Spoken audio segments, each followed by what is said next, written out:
All right, let's get on to football. Let's do it. Week 18 arrives. Here we are. We saw Aaron Rodgers at the outset of the program. Aaron Rodgers said some things on Wednesday that I think were very, very compelling as it relates to his future. And they were kind of peppered throughout his press conference. I kind of think he's thinking about playing another year for the Pittsburgh Steelers. I kind of think he is. And he talked about how his second year in Green Bay was so much better than his first year in Green Bay under Matt LaFleur. His second year with Matt LaFleur. I just, as I heard him talk about how much better he was, he went from game manager to game impactor in his second year. He's MVP in his second year. Boy, it just made me think, Michael Holley, that we are maybe seeing a guy who would like to stick around for another year because he thinks he'll be a lot better. He also mentioned the possibility of playing for another team next year. Didn't talk as much about retirement as he did the other two options. And here we are on the brink. This is it. This could be the last game for Aaron Rodgers in Green Bay, or in Pittsburgh. We already know he's had the last game in Green Bay, which didn't go well against the Detroit Lions 3 years ago. Same scenario, win or go home. Last game of the season, Sunday Night Football. 3 years ago, the Lions took out the Packers and ended it for Aaron Rodgers there. And now, this is high drama. You know, I've heard all week long people complaining, why didn't the NFL put the Seahawks and the 49ers on Sunday Night Football to end the season? Why is that Saturday night? Well, because that game has a high reward, but a fairly low risk. Whoever loses is still getting in. This game on Sunday Night Football, this is the Flying Walendas. This is no net. This is whoever loses has a major problem. So that's where we are, and I think that's what makes this thing. I think that's what makes this thing so damn compelling. I hadn't scrolled far enough down in the docket. Gary tells me that we have some stuff from Aaron Rodgers. Here's Rodgers when he was asked if he's played as well as he's liked this season, and that's when he trips into this whole what a second year in an offense may mean. Have a listen. You know, anytime you're in a first-year offense, there's always some growing pains within the offense. It's always like you feel like if you had another year, you know, what you could do. And I look at 2019, the way I played in 2019, and then kind of the adjustments we made in the offseason, and then the way I played in 2020, which was just in a whole kind of different level. What I felt like, and I used to tease LaFleur about this all the time, I was a game manager in 2019 and a game impactor in 2020 and 2021. And I think a lot of that's just familiarity with the offense and with the guys. And we've done the best we could with our conversations and our meeting time outside the facility and our meeting time in the facility. But obviously, the more years you get in the system with the same guys, the more continuity you have, the better you feel like you can play. I don't know how Steelers fans feel about the possibility. And he hasn't been 2020, 21 Aaron Rodgers. And maybe this is just his excuse for not being 2020, 2021 Aaron Rodgers. But as he says that, Michael, I just get this impression that he'd like to run it back. I think you're right. I think he does want to come back. I think he's enjoyed himself in Pittsburgh. And Mike Tomlin goes out of his way, even when he's not asked about Aaron Rodgers, he goes out of his way to say how much he's enjoyed coaching Rodgers, and he appreciates Rodgers' professionalism and his charisma, and it's just his presence around the facility. And I got to say this. I remember when we were here, Mike, before, and everybody in football knew Aaron Rodgers was going to sign with the Steelers, but it took a long time for it to become official. And I remember sitting here with you saying, oh, what are they thinking? Why are they going after Aaron Rodgers? Can't they do better? But you know what? They were right. They were right in this sense.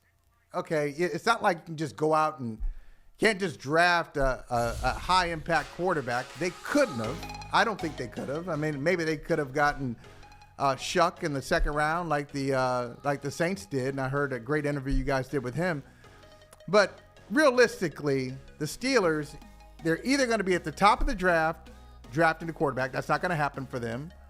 Or some really good quarterback is going to pop open in free agency. That's not going to happen for them, or they have to make a trade. Otherwise, they essentially, even though this didn't happen, it's like an NBA three-way trade. This is what they did. They gambled, and they were right. They said, okay, we could effectively send Russell Wilson to the Giants, send Justin Fields to the Jets. We'll take Aaron Rodgers from the Jets. Those organizations will be worse off from the quarterbacks that we gave them, and we'll be better off from taking a quarterback who Aaron Glenn and the Jets didn't want. And they're right. They're right. They win this game. They're 10-7. They're 10-7 in division champs, and I think he has played better than I thought he would play. And he's kind of salvaged like some of the conversation about him last year. It looked like he was going in a different direction.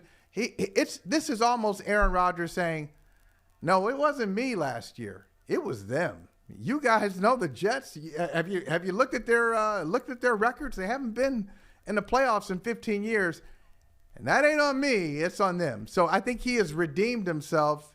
And if I'm a Steelers fan, I can't believe I'm saying it. If I'm a Steelers fan, I don't mind having him back for one more year if there's somebody waiting in the wings who has some promise. You know, it's funny.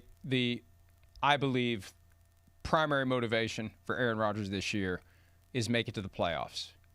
The Steelers' motivation for all the stuff they've done, the DK Metcalf trade and contract, waiting 2 months for Aaron Rodgers, trading for Jalen Ramsey late in the game, this was all born of an idea that what they want to do is win a playoff game.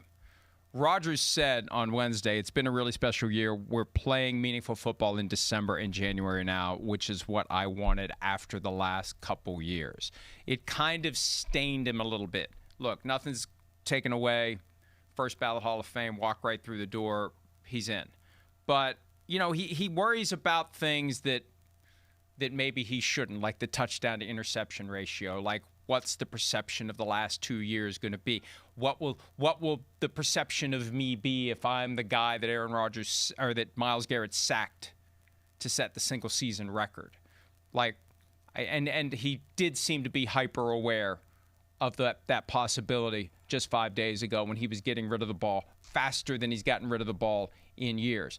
So right. He understands the value of exiting on a high note. And if he had retired after his second season with the Jets, it wouldn't have been a high note. 5-12 when he played every game. 5-12. It was his worst season as a full-time, full-year starter in his entire career. And this year it's not, well, it still could be. It could be perfect. It could land with the Steelers walking off into the sunset with a trophy. But right now, it comes down to whether or not they can beat the Ravens at home on Sunday night. A few weeks after, they got very lucky in Baltimore. They were outplayed in Baltimore. They got 3 controversial calls that went their way that helped them win that game. And I don't know how much of that is going to fuel Baltimore. I don't know how much of that's going to fuel the Steelers. I mean, the Steelers could have chip on shoulder about the whole thing because people think that they didn't deserve the last game they won in Baltimore. But, you know, at the end of the day, the ultimate motivation is if you lose this game, you're done. If you win this game, you keep going. And as much as Aaron Rodgers is happy to still be in the mix and in the conversation in January, it looks a lot better if you win than if you lose. It's better to not be in a win-or-go-home game. It's better to be already home in Week 18 than to be in a win-or-go-home game and lose, Michael. Hi, it's Mike Florio. Thanks for watching PFT on YouTube. Hit subscribe for the latest news and analysis from Pro Football Talk.